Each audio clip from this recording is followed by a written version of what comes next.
그냥 친정집은 오는 것 자체로 좋은 거예요.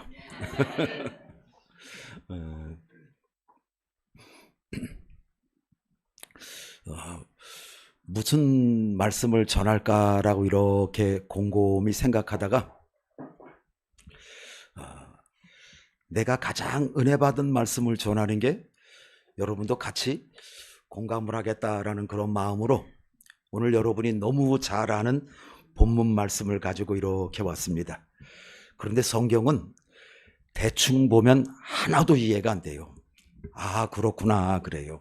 그런데 성경을 들여다보고 또 들여다보면 엄청난 뜻이, 엄청난 의미가 이 말씀 속에 있어요.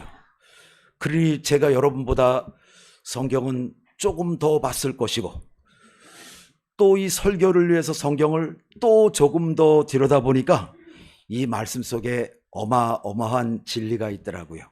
오늘 그 말씀을 저와 여러분과 같이 나누고자 합니다. 웃으세요 좀. 아직도 안 웃는 사람이 두 사람 있어. 내가 이쪽을 쳐다보는 건 이쪽에 있다는 뜻이야. 성경 말씀을 이해하려면 성경 말씀의 상황을 알아야 돼요. 24장의 말씀은 예수님이 안 오신다, 더디 온다, 나중에 올 거다라고 생각하는 게 24장에 있는 말씀이고 25장은 예수님이 내가 생각하기보다 빨리 오신 상황이에요. 그런데 여러분은 지금 어느 상황 가운데 살고 계시는 줄 알아요? 이걸 먼저 알아야 돼요. 이걸 먼저 알아야 이 성경 말씀이 이해가 되고 아, 주님이 우리에게 무엇을 하라고 말씀하시는구나 라는 것을 알아들을 수가 있어요. 자, 우리는 이미 초리인 예수님이 이미 오셨어요. 그런데 재림 예수님이 오셨습니까? 안 오셨습니까? 아직 안 오셨어요. 그래서 우리는 이미와 아직, 지금 우리는 어디 살고 있어요? 여기 살고 있어요. 이미 초림 예수님은 오셨고 재림 예수님, 다시 말해서 신랑 예수님은 아직 안 오셨어요. 그러니 우리가 지금 살고 있는 것은 어디냐? 요 마이크 요 사이에 지금 우리가 살아가고 있단 말이에요. 그런데 요 살아가고 있는 요 사이를 어떻게 살아가야 되느냐? 이걸 알아야 된다라는 거예요. 이걸 성경은 우리에게 분명히 말씀하셨어요. 이것을 이대로 살지 못하면 오늘 보니까 24장 51절에는 이렇게까지 표현했어요. 엄히 때리고 외식하는 자가 받을 벌을 처하리니 거기서 슬피 울며 이를 갈리라. 이렇게 안 살면 뒤지게 얻어 터지고 거기서 슬피 울며 이를 간다라는 거예요. 웬만해서는 주님이 이렇게 얘기 안 하거든요. 주님은 이렇게 때리고 뭐하고 이런 얘기를 안 하는데 분명히 이 사실을 알아야 된다라는 거예요. 그런데 여러분, 제가 지난번에 와서 설교했던 내용을 기억하고 있어요? 여러분은 이미 구원받은 자인 줄로 믿습니다. 그래서 우리는 하늘에 속해 있는 사람이에요. 땅에 있는 사람이 아니라 하늘에 속해 있는 사람. 하늘의 사람인데 어디에 살고 있어요? 그래요. 하늘의 사람인데 지금 우리가 땅에 살고 있어요. 땅에 살고 있는 우리를 보면서 예수님이 뭐라고 얘기했냐면 내가 핍박을 받았으니까 너희도 핍박을 받을 거다라고 그러더라고요. 그게 무슨 말인가 그랬더니 예수님이 오셔서 이 땅에 살고 있는 그 모든 사람들을 잘한다 이럴 줄 알았는데 이것도 그렇게 하면 안 된다. 안식일도 그렇게 지키면 안 된다. 정결례식도 이렇게 지키면 안 된다. 이것도 이렇게 하면 안 된다. 저것도 저렇게 하면 안 된다고 그들의 살고 있는 삶을 계속 지적했어요. 주님이 못돼서, 주님의 성격이 삐딱해서 계속적으로 그런 것만 지적할까요? 아니에요. 주님은 우리를 너무 사랑하니까 이대로 놔둬선 안 되기 때문에 계속 그들을 지적하는 것은 그들을 하나님의 사람으로, 그들을 돌이켜 하나님의 자녀로 만들기 위해서 계속 지적하는데 이들은 그 지적받는 게 싫은 거예요. 그래서 어떻게 하면 되냐 그랬더니 우리를 날마다 지적하는 그 예수만 죽으면 된다라고 생각해서 이 종교 지도자들이, 유대 종교 지도자들이 예수님을 죽이려고 모략하고 예수님의 건수를 자꾸 잡으려고 해서 결국은 예수님을 핍박하고 고난하고 죽이게 됩니다. 예수님이 잘한다 그랬어요? 아니요. 이제 그 일을 우리에게 예수님이 얘기하는 거예요. 너희도 아까 찬송 부를 때 뭐라고 그러냐? 너희가 핍박을 받으면 너네 복 받은 거래요. 왜 복 받았겠어요? 너 나랑 똑같다라는 거예요. 이걸 좀 쉽게 얘기할게요. 이 앞에 친구가 거짓말을 해. 하나도 안 하는데 다른 분들 이해시키려고 너를 좀 비유하는 거니까 너는 거짓말을 한 개도 안 해. 그지? 아주 눈과 같이 신 거야, 이 친구는. 그런데 이해를 시키려고 얘기할게요. 이 친구가 거짓말을 해. 그러면 어떻게 해야 돼요? 잘한다 그래야 돼요? 한번 해봅시다. 잘한다. 시작. 아주 진심으로 잘한다 그러네. 그러면 이 친구가 여러분한테 욕할까요, 안 할까요? 안 해요. 거짓말하는데도 잘한다 그러지, 욕을 해도 잘한다 그러지, 싸워도 잘한다 그러지, 잘한다 그러니까 이 친구는 우리를 미워할 이유가 하나도 없어요. 그런데 주님은 우리에게 오셔서 어땠어요? 우리의 잘못된 것을, 우리의 허물된 것을 계속 지적을 하는 거예요. 그러니까 못한다 싫다를 계속하는 거예요. 그러니 예수님이 받았던 그 고난을 이제 우리도 받더라는 거예요. 왜? 이제 우리가 누가 되었기 때문에 예수님의 사람이 되고 예수님의 성품과 예수님의 체질을 갖고 있기 때문에 이제 세상에 그것을 그대로 받아들일 수 있고 수용할 수 없기 때문에 우리는 그것에 잘못된 것을 지적하고 나는 그렇게 안 산다. 그랬더니 저 사람들이 뭐라고 말도 안 했는데 나는 너처럼 안 산다고 그랬더니 지만 잘났다고 그러면서 이렇게도 욕먹고 저렇게도 욕먹는 게 누구냐? 예수 믿는 사람이야. 세상에서는. 그런 우리를 이 땅에 지금 우리를 보내주시고 이 땅에서 우리가 주님 오시기 전까지 살아가야 되는 거예요. 그런데 오늘 본문 24장에서는 주님이 45절에 24장 45절 무지무지 중요한 얘기니까 중요한 말씀이니까 이거 한번 띄워줘 보세요. 24장 45절 충성되고 지혜 있는 종이 되어 주인에게 그 집사람들을 맡아 때를 따라 양식을 나눠줄 자가 누구냐 그러더라고요. 여기서 그 집 사람들, 안에 있는 사람들이에요, 바깥에 있는 사람들이에요? 요 안에 있는 사람들, 그 집 사람들이라는 말이 뭐냐면 영어 안 하기로 했는데 이거 영어 아니야, 원어야. 테라피아라고 얘기해요. 테라피아라는 말은 뭐냐면 회복한다, 소송시킨다, 치료한다라는 말이에요. 누구를? 충성되고 지혜 있는 종이 되어 어떻게 하라는 거예요? 그 집사람들이 누구예요? 주님 안에 있는 사람들. 주님 안에 있는 사람들에게 어떻게 한다는 거예요? 치료하고 회복하고 소성시키는 그 일을 맡아 때를 따라 양식을 나눠줄 자가 누구냐 그러면서 그 주인이 올 때 그 종이 이렇게 하는 것을 보면 그 종이 복이 있으리라. 내가 진실로 너희에게 이르노니 주인이 그의 모든 소유를 그에게 맡기리라. 하나님이 부자일까요? 여러분이 부자일까요? 하나님이 얼만큼 부자예요? 그러니까 우리 계산이 잘 안 되죠. 한 달란트가 얼마인지 알아요, 여러분? 한 달란트가 오늘 시간 되면 거기까지 가고 시간이 안 되면 거기까지 못 갈 것 같아서 내가 미리 얘기하는데 한 달란트가 7억, 8억 정도가 돼요. 근데 그걸 몇 달란트를 줬어요? 5달란트면 5, 7이 그럼 얼마예요? 35억이야. 그런데 주님이 그 5달란트 맡은 사람이 와서 보고를 하니까 뭐라고 그래요? 착하고 충성된 종아, 내가 작은 일에 35억이 작아요? 아이고, 우리는 그냥 소리가 저절로 나. 저 요즘 복권 살라고 그래요. 그러니까 우리 식구가 믿음 없는 소리 계속 한다고 그러더라고. 나도 알아.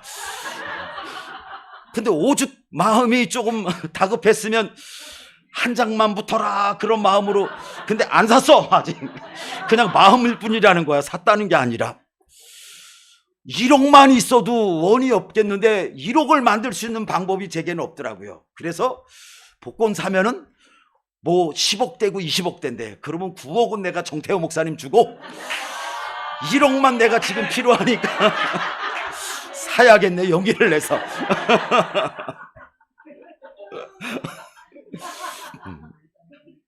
아이, 목사님이 아멘 했으니까 나 살래. 예배 끝나고 가서. 1억도 저는 어마어마하다라고 생각을 하는데 35억도 주님은 작은 일에. 그럼 주님이 얼마나 부자라는 거예요.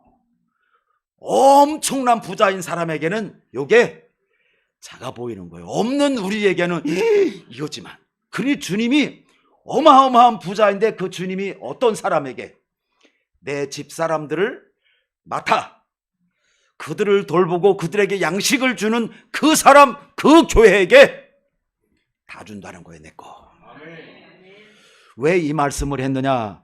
이 말씀을 한 것은 어디서부터 시작되냐면 37절 24장 37절 여러분이 한번 읽어주세요. 시작. 노아의 때와 같이 인자의 임함도 그러하리라. 홍수전에 노아가 방주에 들어가는 날까지 사람들이 먹고 마시고 장가들고 시집가고 있으면서 홍수가 나서 그들을 다 멸하기까지 깨닫지 못하였으니 인자의 임함도 이와 같으리라. 자, 이 말씀을 왜 하셨냐 하면 예수님이 성전이 멸망된다고 그랬어요. 성전 멸망 그러면은 이스라엘 사람들은 딱 떠오르는 게 뭐냐면 세상 종말과 연결이 돼요. 그러니까 제자들은 언제 종말이 와요? 라고 이제 대화가 점점점 어디로 가느냐? 종말로 이야기가 되기 시작하는 거예요. 그 종말을 이야기하면서 예수님 얘기하는 거예요. 종말이 24장에서는 종말이 더디 온다. 25장에서는 종말이 아니라 누구를 얘기하느냐? 신랑이 더디 온다. 그러니까 이미 초림 예수님은 오셨고 이제 다음에 누구만 오시면 돼요. 재림 예수가 곧 누구예요? 우리 신랑인 줄 믿습니다. 우리는 신부고 우리를 데려가려고 하늘의 집을 마련하고 우리를 데려가려고 초림 예수님이 신랑으로 오르고 계시는 거예요. 그런데 요때에 신랑 예수 재림주가 올 것이다 라고 믿는 것보다는 아예 안 올 거야, 천천히 올 거야 라고 하면서 사람들이 그 생각을 오늘 예수님은 성경을 가지고 구약 성경을 가지고 얘기하는 거예요. 마치 그 종말 때가 언제냐? 노아의 홍수 때. 노아는 다니면서 그랬잖아요. 야, 이제 곧 노아의 홍수로 이 세상은 멸망할 거다라고 얘기했더니 사람들이 어때요? 듣지도 않았어요. 무슨 멸망? 그리고 또 노아가 어디다가 노아의 방주를 졌다고 그랬어요? 산에다가. 그러니 원래 방주는 어디서 져야 돼요? 배는 바닷가에. 우리보다도 몰라 노아가. 산 꼭대기에다 방주를 치면서 이제 곧 세상이 하나님을 홍수로 심판할 거다라고 얘기하니까 사람들이 노아를 보고 오히려 미친놈이다라고 생각해요. 그리고 이 당시에 사람들이 뭐에만 신경 썼다라는 거예요? 먹고 마시고 시집가고 장가가고. 시집가고 장가가는 게 죄예요? 아니에요. 시집가고 장가가는 건 절대로 죄가 아니에요. 그런데 어떤 목사님이 설교할 때 그렇게 얘기하더라고. 시집가고 장가가는 건 죄다라고 그러더라고. 아이고, 내가 그걸 모르고 설교를 했어. 그렇게 이렇게 목사님이라고 다 하는 건 아니야. 가끔은 쓸데없는 말을 할 때가 있어. 그래서 말세에는 정태호 목사님 같은 분을 만나야 돼. 이게 주의 종 잘 만나는 게 여러분 신앙적 큰 은혜 될 줄로 믿습니다. 이게 목사 잘못 만나면 목사님들이 성도를 우민화 시켜놔요. 무식하게 만들어놔. 그래서 성경을 단편적으로만 보게 만들어놔서 이게 심각한 거야. 그래서 말세에는 자꾸 이런 얘기하지 말자. 지금 가야 될 길이, 자, 시집가고 장가가고 먹고 마시고에만 노아 시대 때는 했다라는 거예요. 그런데 시집가고 장가가는 게 뭐가 틀려? 나도 6월 달에 우리 아들 장가 보냈는데, 네? 또 딸도 보낼 건데, 가고 보내고 우리는 이걸 계속하는 거예요. 이게 잘못됐다고 얘기하는 게 아니라 오늘 예수님이 여기서 말하는 것은 방향성을 얘기하는 거예요. 이 사람들은 오직 뭐만 하는 거예요? 이 땅에 영원할 거라 생각하고 시집가고 장가가고 이것만 관심을 갖는 거예요. 방향이 주님이 아니라 이쪽으로만 계속 가는 거예요. 그리고 또 뭐라고 얘기해요? 그것만 얘기하는 게 아니라 40절에 보니까 그때 두 사람이 밭에 있음에 한 사람은 데려가고 한 사람은 버려둠을 당할 것이요. 이 당시에 사람들이 살아가는 게 뭐예요? 목축업하는 사람도 있고 농사 짓는 사람도 있고 밭에서 일하는 것은 뭐예요? 이들의 일상생활이에요. 우리 일상생활을 하고 있는데 한 사람은 데려가고 한 사람만 남더래요. 그러면서 예수님이 오늘 그 말을 하면서 여기서 이렇게 얘기해요.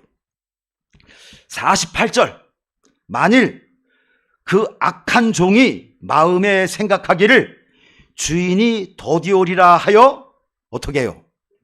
뭔 짓 하고 있어요? 동료들을 때리고 술 치는과 더불어 먹고 마시게 되면 왜 지금 이렇게 하고 있대요? 주님 안 와. 주님 안 와. 그냥 막 살아. 괜찮아. 주님 더디 올 거라고 생각하고서 이러한 생활을 일상생활을 하고 있더라는 거예요. 그랬더니 오늘 주님이 뭐라고 그래요? 생각하지 않은 날 알지 못하는 그 시간에 그 종의 주인이 이르러 어미 때리고 외식하는 자가 받을 벌에 처하기리니 거기서 슬피 울며 이를 갈리라. 주님 반드시 오십니다. 아멘. 그런데 그 때와 시기는 모른다 그러더라고요. 그랬더니 어떤 분들이 이 얘기를 가지고 어떻게 삼위일체 하나님이냐, 그때는 천사도 모르고 나도 모르고 오직 누구만 한다는 거예요. 하나님만 한다 그랬더니 어떻게 그게 삼위일체가 되느냐 그랬더니 그건 삼위일체에 대한 얘기를 하는 게 아니라 이들의 결혼 예식에 대해서 얘기하는 거예요. 유대인들의 결혼 예식은 2번을 치릅니다. 이건 3개구나. 2번을 치릅니다. 첫 번째는 신부 집에 가서 치릅니다. 신부 집에 가서 서약하고 그러면서 첫 번째 예식은 신부 집에서 치르게 됩니다. 신부 집에서 예식을 치르고 신랑은 자기 집으로 돌아갑니다. 자기 집으로 돌아가면서 자기 집에서 어떻게 하느냐, 이제 신부를 맞이할 집을 준비합니다. 신부를 맞이할 집을 막 짓고 어떻게 하고 막 져요. 그런데 아버지가 그것을 다 보고 있다가 됐다 그러면 어떻게 해요? 됐다라는 말을 할 수 있는 권한은 오직 아버지에게만 있어요. 그런데 1차 결혼식, 우리는 편하게 그냥 약혼식이라고 통상적으로 우리 의식으로는 그렇게 얘기해요. 약혼식을 하고 났으니 신부 얼굴만 보고 왔으니 어떻겠어요? 아이고 빨리 가고 싶어라. 근데 아버지가 그날 저녁에 부르더니 아들 됐다라고 얘기해요. 내일 갈 사람 손 들어봐. 아유 오늘 해가 졌으니까요 내일 갑시다 하는 사람 다 바로 뛰어갈 사람들이네. 1년이나 기다렸잖아요.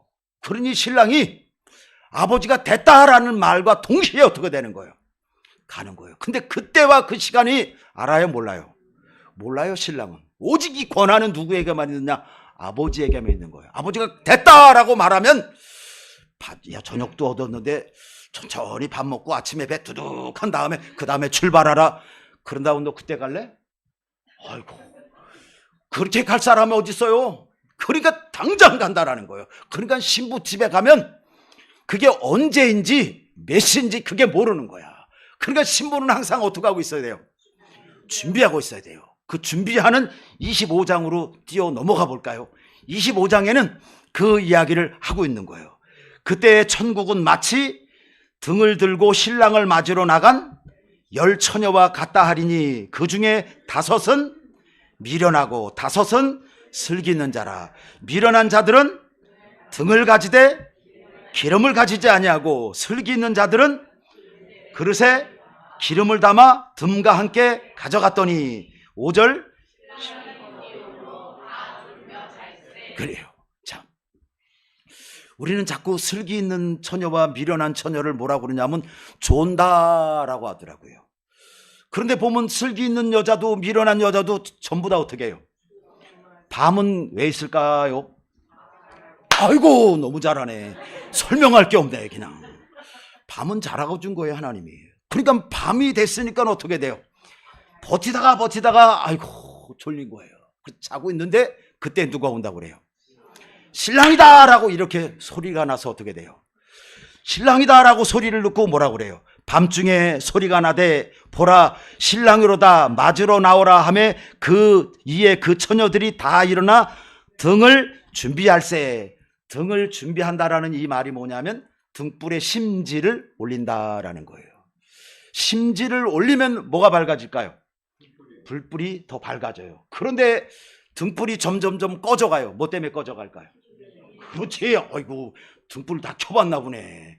나 초등학교 때 켜보고서 안 켜봤는데 너 몇 살이냐? 하기야 목사님이 28살이니까 너랑 비슷하겠다. 등불을 준비한다는 말은 그 심지를 이렇게 킨다는 거예요. 심지를 이렇게 키는데 기름이 있으면은 그 심지를 올렸을 때 불이 어떻게 해요? 확 올라오는데 기름이 없으니까 어때요? 등이 심지를 올려도 올라올까요? 안 올라올까요? 안 올라와. 그러니까 미련한 처녀는 뭐만 준비했다고 그랬어요? 등만 준비했다고 그랬어요. 신랑이 왜 등만 준비했을까요? 지 생각에는 그렇지. 자기 생각 안에 올 거다라는 거예요. 여러분 늦다 빠르다는 말은 누구 입장이에요?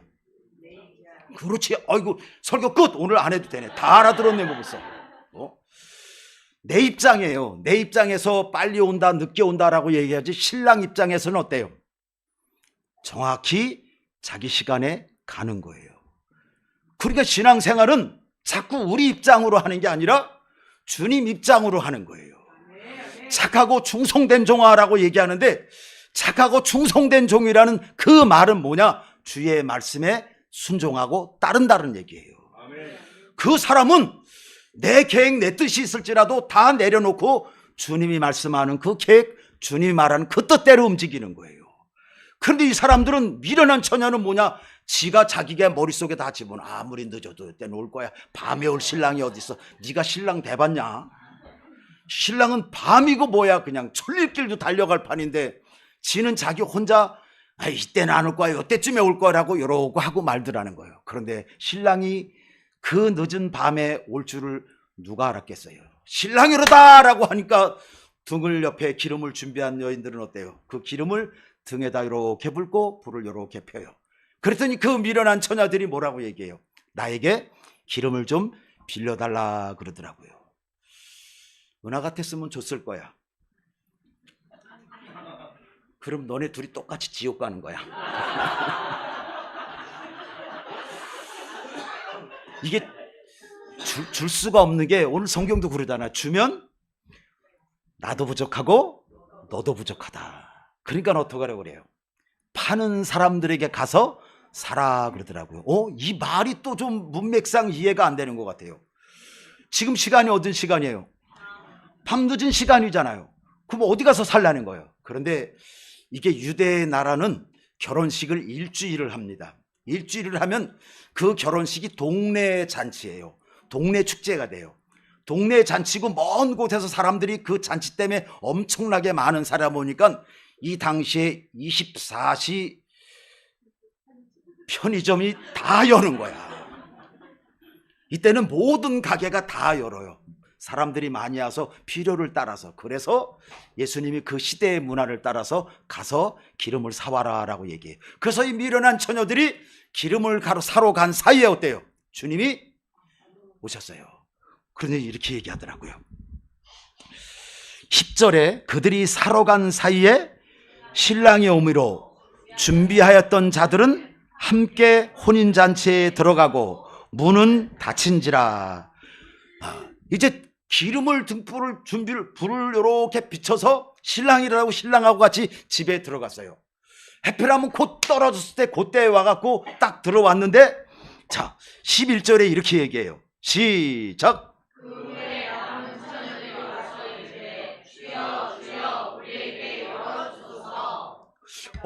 많이 들은 구절 아니에요? 주여 주여. 마태복음 7장에 보면 뭐라고 얘기해요? 나 목사님하고만 설교할 거야. 알아도 여러분이 얘기를 안 한 거죠? 나더러 주여 주여 하는 자마다 다 천국에 가는 게 아니라고 그랬어요. 그때 많은 사람들이 어떻게 했다고 그랬어요? 주의 이름으로 병도 고치고 역사도 일으키고 방언도 하고 예언도 하고 우리가 가장 부러워하는 것을 다 했어. 그런데 주님이 뭐라고 얘기해요? 내가 너를 모른다 그러더라고요. 그런데 오늘도 똑같이 그러는 거예요. 11절에 그 후에 남은 처녀들이 와서 이르되 주여 주여 우리에게 열어주소서 그랬더니 대답이 뭐예요? 11절에 시작. 대답하여 이르되 진실로 너희에게 이르노니 내가 너희를 알지 못하노라 하였느니라. 야, 어떻게 기름 사러 갔다 온 사이에 들어갔으면서 조금 집사님 같으면 열어줬을 거 아니에요. 야, 조금 더 일찍 오지. 알았어. 빨리 들어와, 빨리 들어와. 아마 우리 개구멍이라도 열어서 들어오게 이렇게 만들었을 거예요. 그런데 그 인자하신 예수님이 단호하게 말하는 것이 뭐예요? 자, 12절 다시 한 번 더 시작. 대답하여 이르되 진실로 너희에게 이르노니 내가 너희를 알지 못하노라 하였느니라. 예수님이 뭐라고 그래요? 내가 오늘을 모른대. 분명히 목사님 아들인 것도 알고 어떻게 성장한 것도 아는데 냉정하게 주님은 모르냐? 내가 너를 모른다 그러더라고요. 그러면서 13절 시작. 그런즉 깨어 있으라 너희는 그날과 그때를 알지 못하느니라. 주님이 뭐라 그러냐면 깨어 있으라라고 얘기하는 거예요. 그런데 이 말이 어디에서도 비슷한 말을 하느냐? 24장에서도 똑같이 비슷한 말을 해요. 자, 24장 42절 24장 42절 시작. 그러므로 깨어 있으라 어느 날에 너희 주가 임하는지 너희가 알지 43절 너희도 마찬가지 만일 집주인이 도둑이 어느 시각에 올 줄 알았더라면 깨어 있어 그 집을 뚫지 못하게 하였으리라. 44절이 중요합니다. 시작. 이러므로 너희도 준비하고 있으라 생각하지 않을 때에 인자가 오리라. 깨어 있으라고 얘기하면서 뭐라고 얘기해요? 준비하라 그러더라고요. 깨어 있는 것, 준비하는 것. 그러니까 깨어 있는 게 뭐냐? 준비하는 거더라고요. 그럼 준비는 언제 하는 거예요? 신랑이 오고 나서요? 오기 전에요? 신랑이 오기 전이에요. 신랑이 오기 전이면 지금 우리의 상황은 언제예요? 지금이에요. 준비는 언제 하는 거냐? 신랑 오기 전에 지금 하는 거라는 거예요. 근데 뭘 준비하라는 거예요?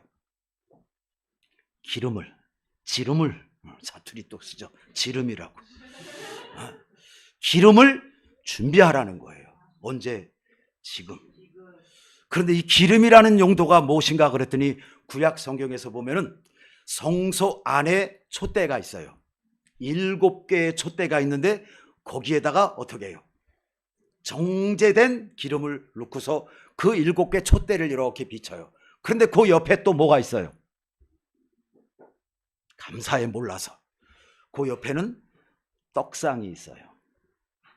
떡상이 있어요. 그 떡은 누구를 의미하는 거냐? 예수 그리스도. 요한복음에서 뭐라고 그래요? 생명의 떡. 그 생명의 떡이신 예수 그리스도가 계시는 거예요. 그럼 이 촛불의 기능은 뭐냐? 이 떡을 비치는 거예요. 이 떡. 촛불의 기능은 이 떡을 비치는 거라고요. 그런데 주님은 우리를 보고 등을 준비하라고 그래요. 우리 보고 요한복음에 가면 우리 보고 뭐라고 그래요? 마태복음이구나. 마태복음 5장에서는 우리를 보고 뭐라고 그래요? 너희는 세상의 빛이다 그랬어요. 그리고 빛을 비춰 너희로 많은 사람에게 뭘 보이래요? 너희의 선한 행실을 보여서 많은 사람이 너희가 하나님의 제자인 줄, 하나님의 영광을 드러내라는 거예요. 그러니 빛의 기능은 뭐냐? 예수 그리스도를 비추는 것이 이 빛의 기능이라는 거예요. 그러면 우리가 준비하는 삶을 어떤 삶을 살아야 되느냐라는 거예요. 아까 노아 홍수 때는 사람들의 방향이 전부 다 어땠어요? 자기가 원하는 세상의 방향이에요. 이제 우리 믿음의 사람, 구원받은 하늘의 백성은 이제부터 어디를 향해야 돼요? 방향이 예수 그리스도를 향하는 거예요. 난 예수로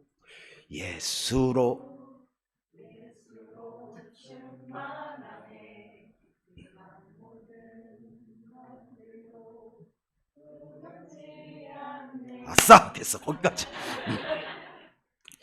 이제 우리는 누구를 비치는 것이냐? 우리의 삶을 통해서 예수 그리스도를 비치는 거예요. 우리가 가진 우리에게 비춰진 빛을 통해서 우리는 모든 삶 속에 예수님. 근데 은우가 18 전혀 안 그래요. 그런데 그러고 나서 친구에게 가서 친구야 예수 믿어. 뭐라 그럴까요?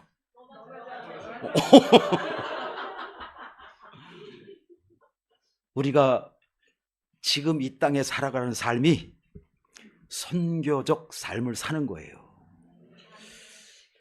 우리 같은 사람에게는 선교사라고 그러고 여러분 같은 사람에게는 전도자라고 얘기하는 똑같은 말이야. 전도나 선교나. 그러니 선교는 특별한 사명을 받은 사람이 하는 게 아니라 예수 그리스도를 믿고 구원받은 사람이라면 모든 사람이 당연히 하는 거예요. 그런데 어떤 교회는 선교합시다라고 구호를 외치더라고. 그건 구호가 아니에요. 우리가 예수 믿는 사람이라면 이제 우리는 그저 빛을 비치는 거예요. 우리의 빛으로, 우리의 선한 빛, 예수 그리스도가 우리에게 은혜를 주셨어요.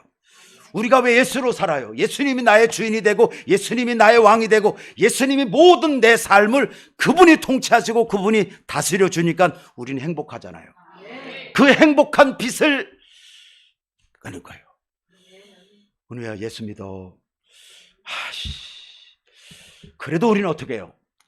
왜 속상한 일 있어? 왜 힘든 일 있어? 내가 아이스크림 사줄게. 이렇게라도 하는 것이 아까 주님은 그랬잖아요. 집사람들에게 양식을 나눠줄 자 있은 것을 보면 복되다라고. 오늘 교회는 그 기능을 하는 거예요. 이 교회는 어떤 사람이 오냐? 작은 사람이 와도 돼요.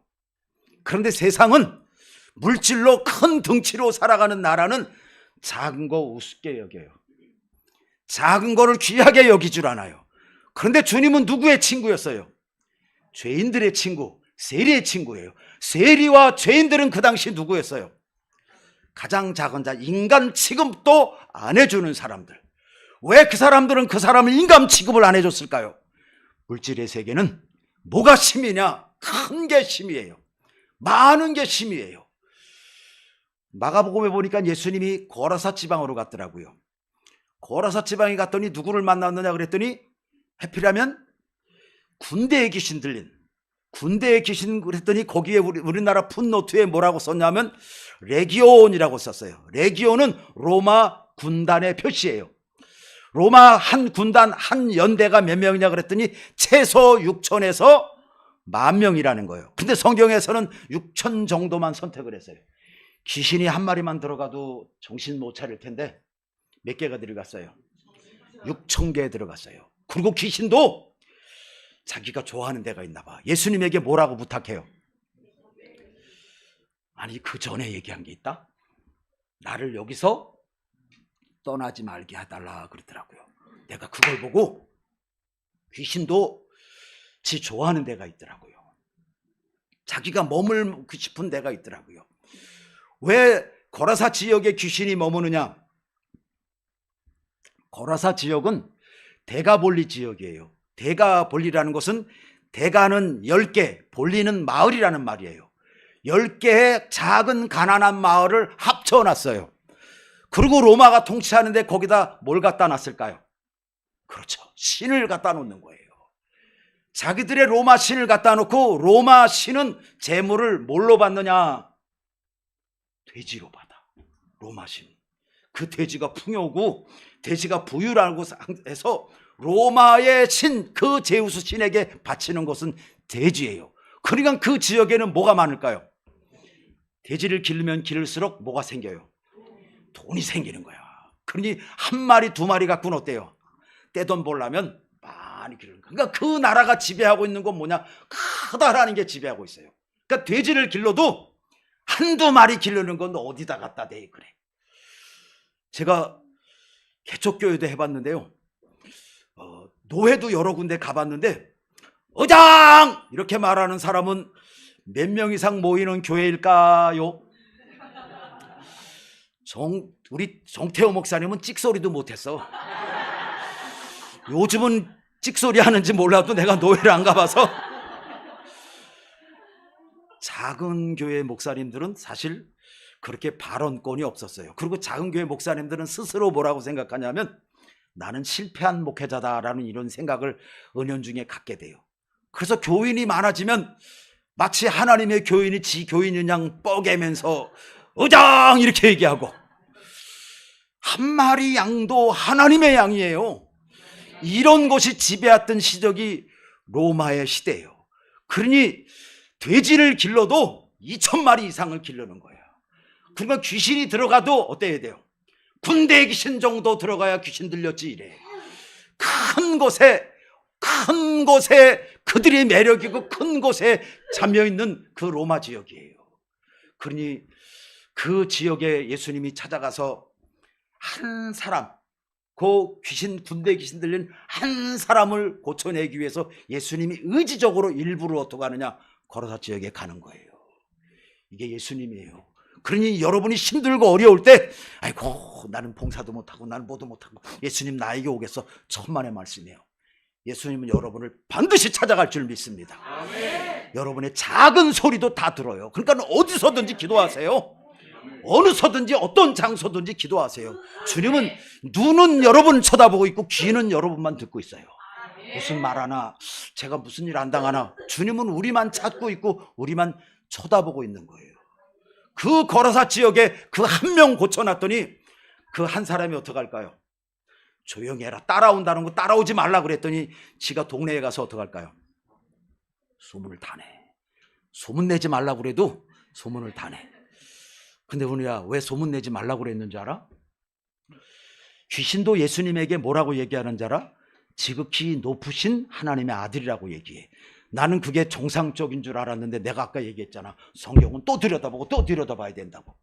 이제 원어까지 도대체 이 말이 뭘까라고 원어까지 갔더니 세상에 그 말은 누구에게만 쓰는 말이냐? 로마의 황제에게만 쓰는 말이야. 그러니까 귀신이 예수님을 뭐라고 얘기하는 거예요? 로마의 황제급으로 올려놓는 거예요. 그러니 예수님에 대해서 정확히 보는 거예요, 안 보는 거예요? 정확히 못 보는 거예요. 반만 보는 거예요. 그러니까 예수님이 뭐라고 그래요? 이따므로 너는 딴 데 가서 얘기해도 네가 말하는 건 나는 어떤 한 누구의 왕, 어떤 육신을 고치고 뭘 치료하러 오는 왕이 아니라 난 온 인류의 죄를 구속하러 온 만왕의 왕이야. 그런데 너는 자꾸 나를 귀신을 쫓아내고 뭐하고 이렇게 나를 왜 축소하냐는 거예요. 그러니까 주님은 사람을 고치고 나서 너 가서 아무 말하지 마. 말할 것 같은 사람은 2번, 3번 진짜 말하지 마. 그런데도 하나님을 경험한 사람은 어때요? 말해요. 그러니까 걸어서 지방에 그 친구도 가서 대가벌리 가서 다 얘기하는 거예요. 그러니까 한 사람이 아무것도 아닌 것 같지만 한 사람은 굉장한 거예요. 한번 옆에 집사님을 보면서 그럽시다. 집사님, 나도 모르는데 나는 대단한 사람이래. 시작. 그러니까 나는 나의 가치를 모르는데 예수님은 나의 가치를 알아서 나를 엄청난 사람으로. 근데 동네 사람들은 내가 힘이 없고 약하고 돈도 없고 배운 것도 없다고 나를 무시하고 갈수하는데 주님은 전혀, 내 새끼는 그게 무슨 상관이냐. 내가 너와 함께하고 너 행복하고 너 하늘나라 백성이면 된다라는 거예요. 주님은 그거로 족한 거예요. 근데 뭘 얘기하다가 이렇게 삼천포로 갔지? 그래, 준비. 아유, 역시 목사님하고 해야 돼. 그래서 이 준비라는 것은 우리가 평소에 우리의 모든 삶을 통해서 누구를 나타내는 거냐? 예수 그리스도를 나타내는 거예요. 말할 때도 우리는 항상 어디에 표대가 있어요? 예수님에게 표대가 있으니까 어때요? 내가 이렇게 살면 저 사람이 예수님을 기뻐하지 않을 거야. 예수님 받아들이지 않을 거야. 그러니까 어때요? 저 사람 예수 믿게 하기 위해서 내가 저 사람처럼 어때요? 낮아지는 거예요. 겸손해지는 거예요. 주님은 우리 한 사람 구원하려고 어떻게 했어요? 낮아지고 낮아지는데 어디까지 낮아졌어요? 대신 죽으시더라고요. 내가 너 대신 죽을 테니까 너 나 믿고 구원받아라. 주님은 나를 위해서 아주 낮아지고 낮아져서 어디까지냐? 그래서 우리를 구원시켜 놓은 거예요. 구원시켜 놓은 우리에게 주님은 오늘 24장에서 얘기하는 것처럼 뭘 얘기를 하느냐? 집에서 집 사람들을, 그 사람들을 회복시키고 돌보고 소생시키는 일, 그런 예배당은 연약한 사람들이 오는 거예요. 그런데 이미 소생되고 회복되어져서 강건한 사람이 이제 다음 역할을 맡는 거예요. 예수님과 같은 역할을 하는 거예요. 그 사람을 세워질 때까지, 그 사람이 온전히 세워질 때까지 여러분이 봉사하고 여러분이 희생하고 여러분이 헌신하는 거예요. 그 희생으로 달라질 줄 믿습니다. 그 희생으로 성장할 줄 믿습니다.